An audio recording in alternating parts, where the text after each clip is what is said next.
नमस्कार, आप देख रहे हैं A1 उत्तराखंड और आपके साथ मैं हूं आशीष तिवारी। सिख समुदाय की ओर से आनंद कारज में रजिस्ट्रेशन की व्यवस्था लागू किए जाने हेतु कार्यक्रम का आयोजन किया गया, जिसमें सीएम पुष्कर सिंह धामी ने शिरकत की। इस कार्यक्रम के दौरान सिख समुदाय की ओर से विवाह में रजिस्ट्रेशन लागू किए जाने पर सीएम धामी का धन्यवाद ज्ञापित करते हुए सम्मानित किया। इस अवसर पर सीएम धामी ने कहा कि आनंद कारज मैरिज एक्ट व्यवस्था लागू करने से कई फायदे होंगे। महिलाओं और बच्चों को अपने हक मिलेंगे, सभी लोग संगठित होंगे, एक जैसी व्यवस्था होगी तो आपसी सौहार्द भी बना रहेगा और बिना भेदभाव के समाज एकजुट होकर कार्य करेगा। इसके साथ ही सीएम धामी ने श्री गुरु सिंह सभा की ओर से किए गए गरीब कल्याण हेतु कार्यों की सराहना की। 25 लाख गरीब कल्याण व 25 लाख रुपए गरीब बच्चों के स्कूल के उत्थान के लिए देने की घोषणा की।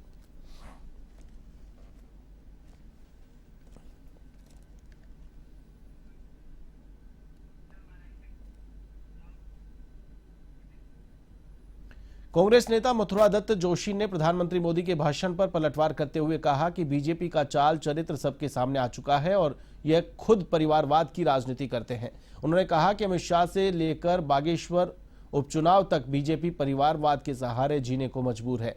वहीं पूरी बीजेपी परिवारवाद में डूबी हुई है और यह आरोप कांग्रेस पर लगाते हैं, जबकि हकीकत यह है कि बिना परिवारवाद के बीजेपी चुनाव जीत ही नहीं सकती। उन्होंने कहा कि उत्तराखंड में जितने भी उपचुनाव हुए सभी में परिवारवाद का सहारा लिया गया। बीजेपी पहले अपने गिरेबान में झांके, फिर कांग्रेस पर आरोप लगाए। इसका पूरी भारतीय जनता पार्टी परिवारवाद में चल रही है।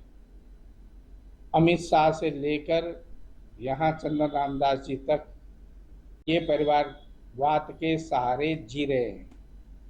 इनकी पार्टी परिवारवाद में डूबी हुई है और आरोप दूसरे पर लगाते हैं। ये बिना परिवार के चुनाव नहीं जीत सकते। आप देखिए 3 या 4 उपचुनाव यहाँ हुए हैं, उसमें इन्होंने परिवारवाद का सहारा लिया। इन पे हिम्मत है तो क्या भाजपा में बागेश्वर में कोई और कार्यकर्ता नहीं है? लालकुआ में धामी सरकार सूबे की जनता को शुद्ध पानी देने के लिए अनेकों योजनाएं चलाकर करोड़ों रुपए पानी की तरह बहा रही है। वहीं दूसरी ओर इन योजनाओं में काम कर रहे जिम्मेदार अधिकारी लापरवाही बरते हुए हैं। बात करें लालकुआ शहर की तो अंबेडकर नगर वार्ड नंबर 1 के निकट जगह जगह टूटी जल संस्थान की बड़ी पाइपलाइन से हजारों लीटर पानी व्यर्थ बह रहा है।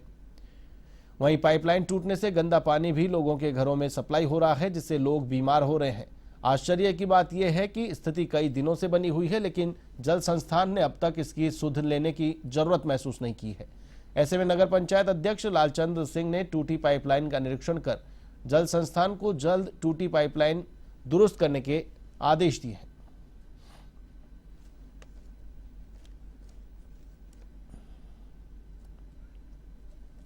2-3 गड्ढे हैं जो बरसात होने के बाद जो ज़्यादा पानी फ्लो होता है नहरों में, तो वो उस गड्ढे में पानी जाता है, वही जो है लोगों को पानी पीने को मिलता है, तो इससे बीमारी तो फैलेगी ही। तो हमने तुरंत जा कर के देखा और एक तरह से हम उनसे कहे कि ठीक है, आप 2 दिन में ठीक कराइए ना, तो हम आगे भी कार्रवाई करने के लिए बाध्य हो जाएंगे। हमें और भी आगे जाना होगा तो हम जाएंगे और शहर को साफ सुथरा रखने के लिए, स्वच्छ रखने के लिए हमें जो भी संघर्ष करना पड़ेगा हम करेंगे। उधम सिंह नगर के खटीमा में तहसीलदार हिमांशु जोशी के नेतृत्व में राजस्व विभाग की टीम ने एनएच प्रशासन और पुलिस विभाग के साथ संयुक्त अभियान चलाया। इस दौरान सितारगंज रोड स्थित पहेनिया चौराहे के पास नेशनल हाईवे के किनारे अवैध रूप से बनाई गई 10 कच्ची दुकानों को जेसीबी के माध्यम से ध्वस्त किया गया। इस दौरान अतिक्रमण हटाने पहुंची प्रशासन की टीम को देख अतिक्रमणकारियों में हड़कंप मच गया। ऐसे में प्रशासन की टीम ने दोबारा अतिक्रमण न करने की हिदायत दी।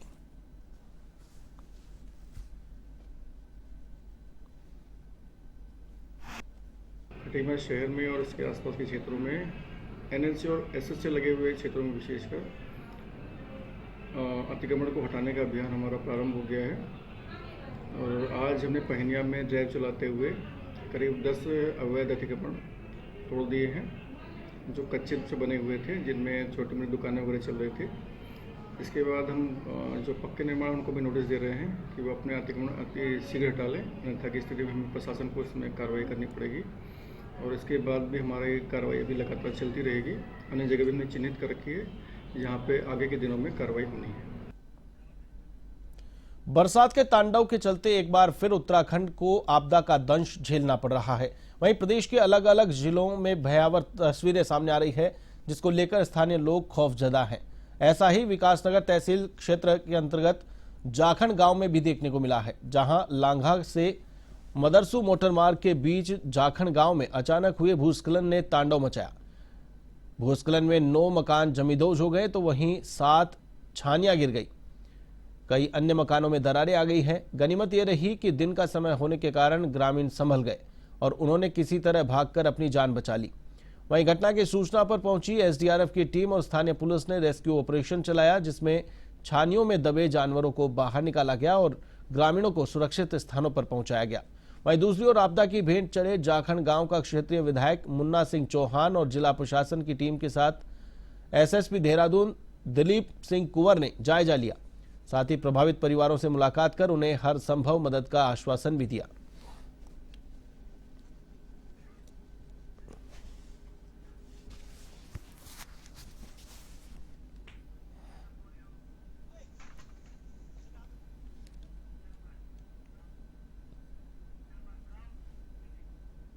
देश विदेश के करोड़ों पर्यटकों के लिए आकर्षण का केंद्र राम झूला पुल पर्यटकों की आवाजाही के लिए बंद कर दिया गया है। भारी बारिश की वजह से मुनिकी रेती क्षेत्र में राम झूला पुल की नींव में के निकट दरार आ गई है। माना जा रहा है कि मांग की सुरक्षा की दृष्टि से एसडीएम के निर्देश पर राम झूला पुल पर पर्यटकों की आवाजाही रोक दी गई है। एसडीएम देवेंद्र सिंह नेगी ने बताया कि पर्यटकों की सुरक्षा प्रशासन की प्राथमिकता है।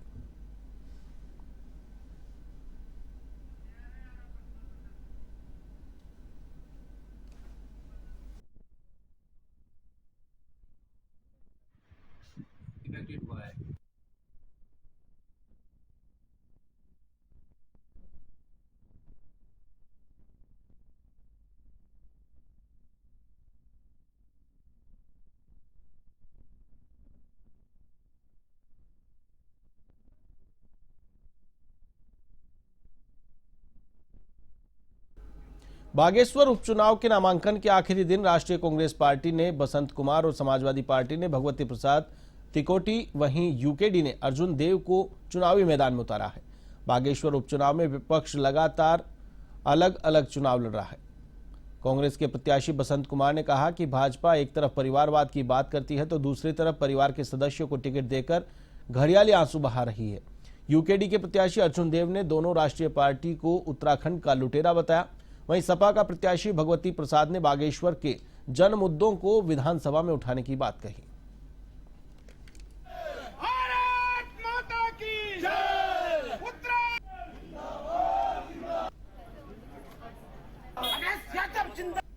मैं उत्तराखंड क्रांति दल का प्रत्याशी घोषित होकर नामांकन करके बाहर आया हूं और मेरे साथ मेरी क्षेत्रीय जनता, मेरे जनपद विधानसभा की समस्त क्षेत्रीय जनता का अपार आशीर्वाद प्यार मेरे साथ जुड़ा है। मेरे साथ पूरे पार्टी के कार्यकर्ता कर्मठ रूप से तन मन धन से लगे हैं और मेरा मुख्य मुद्दा है कि इन दोनों सरकारें जो राष्ट्रीय सरकारों के नाम पर कहती हैं, राष्ट्रीय पार्टी के नाम पर सरकार बनाती हैं और उत्तराखंड को लूटने खसोटने का काम करती हैं, ऐसे सरकार को जड़ से उखाड़ने का काम इस विधानसभा बागेश्वर विधानसभा से हम सभी उत्तराखंड वासी बागेश्वर जनपद के पूरी विधानसभा के लोग हम इनको सबक सिखाने का काम करेंगे। ये उपचुनाव है और दुर्भाग्य से यहाँ का मैंडेट दिया हुआ था और हमारे माननीय मंत्री जी का निधन हो गया और ये उपचुनाव हो रहा है और जो सदन में बेहतर नेतृत्व देना चाहिए, ये अपेक्षा हमेशा बागेश्वर विधानसभा में सबकी रही है और इसी अपेक्षा के साथ ये चुनाव लड़ा जा रहा है और हम बागेश्वर विधानसभा की बेहतर भविष्य के लिए, बागेश्वर विधानसभा के अच्छे नेतृत्व के लिए आगे इस चुनाव मैदान में आए हैं।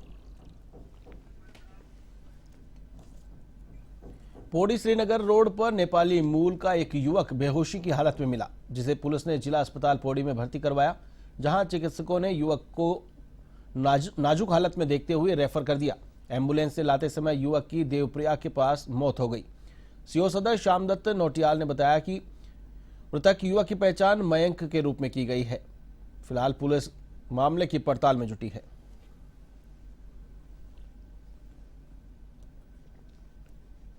हाँ, एक प्रकरण आया है एक युवक की डेथ का, तो उसमें हम लोग अभी जांच कर रहे हैं, सीसीटीवी फुटेज भी देख रहे हैं और कॉल डिटेल भी देख रहे हैं, और बाकी जो डेड बॉडी है पोस्टमार्टम के लिए भेज दी गई है। बाकी जो अन्य चीज़ें हैं वो कॉज ऑफ डेथ पोस्टमार्टम बाद ही पता चल पाएगा।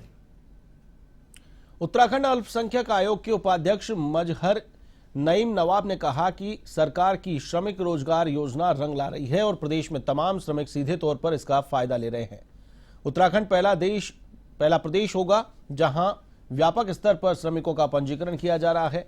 उन्होंने बताया कि शिक्षा के आधार पर मानदेय के वर्गीकरण करने के साथ रोजगार की व्यवस्था की गई है। वहीं महिला समूहों को इस योजना से जुड़कर काफी फायदा हुआ है।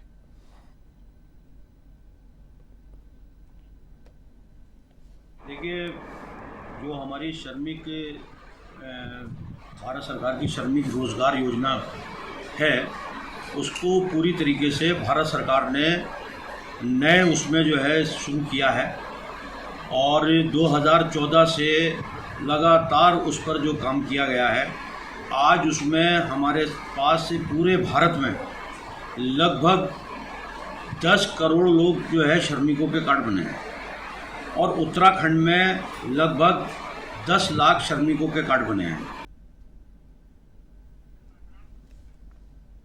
बागेश्वर उपचुनाव में नामांकन के बाद भाजपा ने स्टार प्रचारकों की सूची जारी कर दी है। भाजपा के 40 बड़े नेता बागेश्वर उपचुनाव के लिए प्रचार प्रसार करेंगे। स्टार प्रचारकों की सूची में मुख्यमंत्री पुष्कर सिंह धामी का नाम भी है। स्टार प्रचारकों में सभी सांसद, कैबिनेट मंत्री, पूर्व मुख्यमंत्री त्रिवेंद्र सिंह रावत, विजय बहुगुणा और तीरथ सिंह रावत के नाम भी शामिल हैं। बागेश्वर विधानसभा उपचुनाव के लिए 5 सितंबर को मतदान होगा।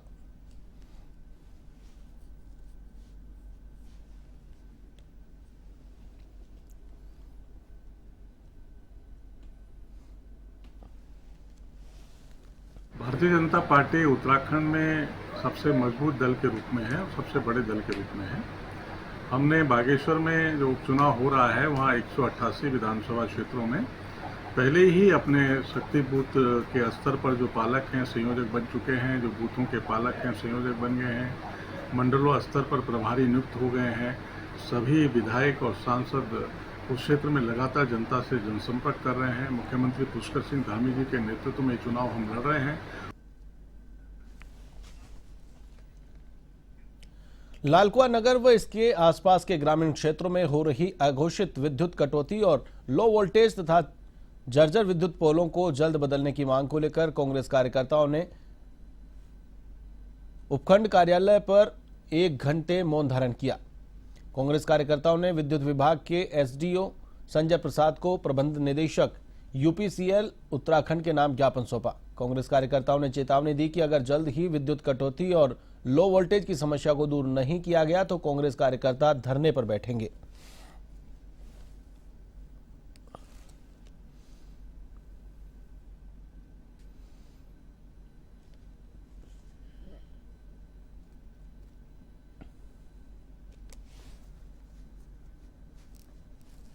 एक माह से हम देख रहे हैं लगातार हमारे लालकुआ बिंदु कत्ता क्षेत्र में अघोषित विद्युत कटौती की जा रही है, जिसकी सूचना न मैसेज के माध्यम से उपभोक्ता के पास आ रही है, न दैनिक पत्रों के माध्यम से जो है कि सूचना जो है विद्युत विभाग द्वारा किया जा रहा है। 1-2 महीने से लगातार जब से गर्मी का मौसम शुरू हुआ है तब से लगातार अघोषित विद्युत कटौती हुई है। हम लोग ज्ञापन दे के हाथ हार चुके हैं। बार हम कह भी चुके हैं कि अगर आपको कटौती करनी है तो आप बताइए भैया, कटौती का एक शेड्यूल बना लीजिए कि भैया जब बच्चे जिस टाइम सुबह उठने का टाइम है उस टाइम पानी आता है और शाम को बच्चों को पढ़ने का टाइम है और शाम को भी पानी आता है।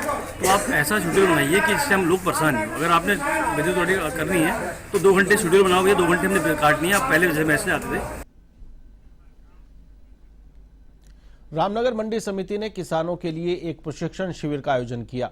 शिविर में किसानों को कीटनाशक के दुष्प्रभाव को लेकर वैज्ञानिकों और अधिकारियों ने जरूरी जानकारी दी। शिविर में 50 से अधिक किसानों ने भाग लिया। इस दौरान मंडी अध्यक्ष राकेश नैनवाल व उपाध्यक्ष मौजूद रहे। गुरुवार को मंडी कार्यालय में चल रहे प्रशिक्षण शिविर के दौरान 1556 किसान पंजीकृत किए गए।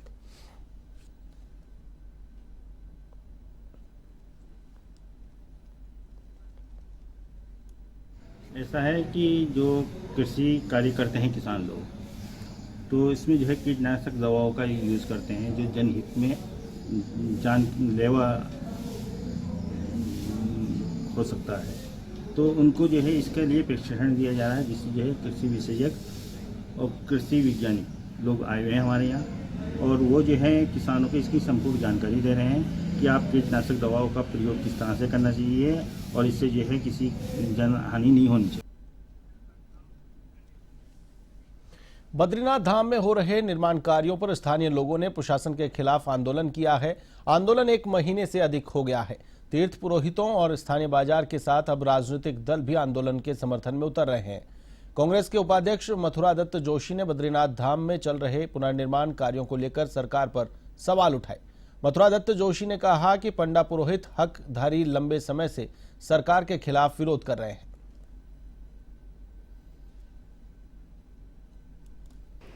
35वां दिन जारी है कर्मी का अनशन, और अभी केवल प्रशासन से, उत्तराखंड प्रशासन से केवल 2 बारी यहाँ पे आए हैं अधिकारी लोग, और हमने उनको अपनी जो हमारा दर्द है, पीड़ा है, सारा बताया उनको। और हमारी ये जो 10-11 सूत्री मांग हैं, इसमें हमने उनको लेटर दिया है। उन्होंने कहा हमको लेटर दीजिए। और बद्रीनाथ में मास्टर प्लान चल रहा है। मास्टर प्लान में यहाँ पे कार्यरत जितने भी प्रशासनिक अधिकारी हैं, उनकी विश्वसनीयता पर प्रश्न चिन्ह आ खड़ा हुआ। आप नए तरीके से बसाने की बात कर रहे हो। आज उन्हीं के हितों पर इस सरकार ने कुठाराघात किया है। बागेश्वर में कांग्रेस ने भी नामांकन जनसभा आयोजित कर उपचुनाव का बिगुल फूंक दिया है। नुमाइश मैदान में आयोजित नामांकन जनसभा में कांग्रेस प्रदेश अध्यक्ष करण महारा ने कहा कि बागेश्वर में बसंत कुमार मजबूती के साथ चुनाव लड़ रहे हैं। कांग्रेस के पास बागेश्वर में अपना परंपरागत 20,000 का वोट बैंक है। बसंत कुमार द्वारा कांग्रेस का दामन थामने के बाद बागेश्वर में कांग्रेस मजबूत स्थिति में है।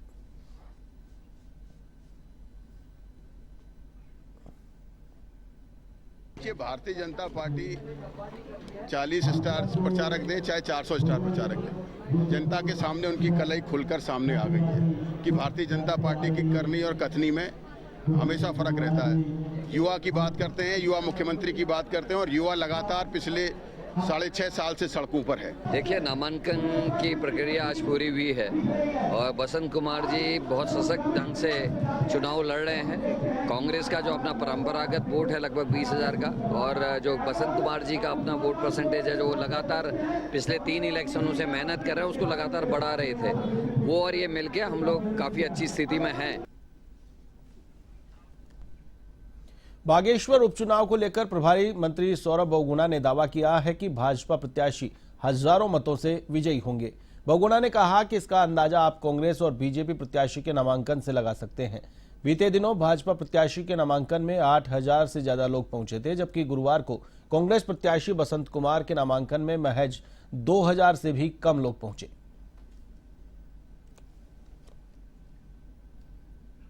नॉमिनेशन हुआ था पार्वती दास जी के साथ, मैं और हमारे प्रदेश अध्यक्ष जी थे। मैंने प्रेस के बंधुओं को तब कल भी यही बात कही थी और आज भी यही कहूँगा कि बागेश्वर की जनता हमेशा से भारतीय जनता पार्टी का गढ़ रहा है। बागेश्वर की सीट, और 4 बार वहाँ से चंदन रामदास जी, स्वर्गीय चंदन रामदास जी जीत के आए हैं, और इस बार भी जब चुनाव होगा, उपचुनाव होगा, बहुत ही दुखद स्थिति में हमको इस उपचुनाव में जाना पड़ रहा है। चंदन रामदास जी का स्वर्गवास हुआ था और उसकी वजह से उपचुनाव हमको आज झेलना पड़ रहा है। लेकिन मैं जितना भी वहाँ पे रहा हूँ, जितना भी लोगों से मिला हूँ, प्रभारी मंत्री भी हूँ, सरकार की तरफ से भी मुझे मनोनीत किया गया चुनाव की देखरेख करने के लिए। मैं स्पष्ट बहुमत के साथ हम वो चुनाव जीतेंगे। और कल जो हमारा नॉमिनेशन हुआ था, उसको अगर आपने देखा होगा तो 8 से 10 हज़ार आदमी वहाँ पर था, और आज जो कांग्रेस का नॉमिनेशन। रुड़की तहसील में गुरुवार को 28वें दिन भी भारतीय किसान यूनियन टिकट का धरना जारी है। उनकी मांग है कि बारिश के कारण जिन किसानों की फसल खराब हुई है, सरकार उन्हें मुआवजा दे और किसानों पर जो लोन है वह माफ किया जाए। दूसरी ओर किसान नेता संजय चौधरी ने 24 अगस्त को बड़ा उथल पुथल करने की चेतावनी दी है।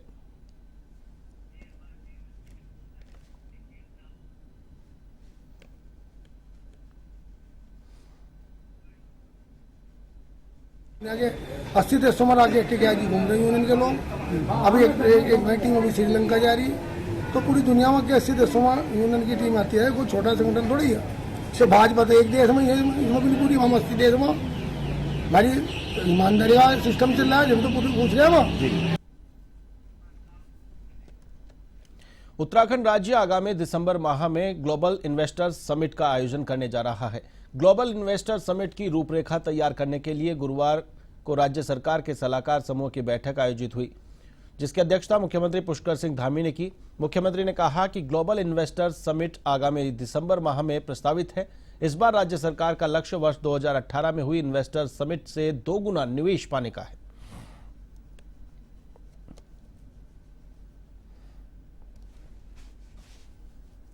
बहुत ही महत्वपूर्ण है क्योंकि उत्तराखंड की जो सबसे बड़ी समस्या है, अगर आप देखेंगे, और सदी मैंने पिछले 7 साल में हम ही सुन रहे हैं सदन के अंदर, वो पलायन और रोजगार है, और उसको रोकने के लिए इन्वेस्टर समिट बहुत ही ज़रूरी एक स्टेप है। और पिछली बार जब 17 में हमारी सरकार बनी थी और उस वक्त माननीय त्रिवेंद्र सिंह रावत जी सीएम थे, उस वक्त भी हमने एक इन्वेस्टर समिट किया था। लोगों के विकास के लिए और उत्तराखंड की क्षमताओं को वैश्विक स्तर पर पहुंचाने के लिए एक बहुत ही बेहतरीन यह प्रयास है। और माननीय मुख्यमंत्री जी ने स्वयं जिस तन्मयता से, तल्लीनता से और गंभीरता से विषयों को सुना और बहुत समय दिया। उस बैठक को लेकर आज जो हमारे विभिन्न उद्योग समूह के लोग हैं, शिक्षा क्षेत्र, चिकित्सा क्षेत्र और समाज के विभिन्न सेक्टरों में काम करने वाले लोग हैं। यहाँ पर शांतिप्रिय राज्य और इंडस्ट्रीज में जिस तरह के प्रॉब्लम होती है, प्रॉब्लम से दूर है। देश विदेश के करोड़ों पर्यटकों के लिए आकर्षण का केंद्र राम झूला पुल पर्यटकों की आवाजाही के लिए बंद कर दिया गया है। भारी बारिश की वजह से मुनि की रेती क्षेत्र में राम झूला पुल की नींव के निकट दरार आ गई। माना जा रहा है कि गंगा के उफान पर आने की वजह से यह दरार आई है। सुरक्षा की दृष्टि से एसडीएम के निर्देश पर राम झूला पुल पर पर्यटकों की आवाजाही रोक दी गई। एसडीएम देवेंद्र सिंह नेगी ने बताया कि पर्यटकों की सुरक्षा प्रशासन की प्राथमिकता है।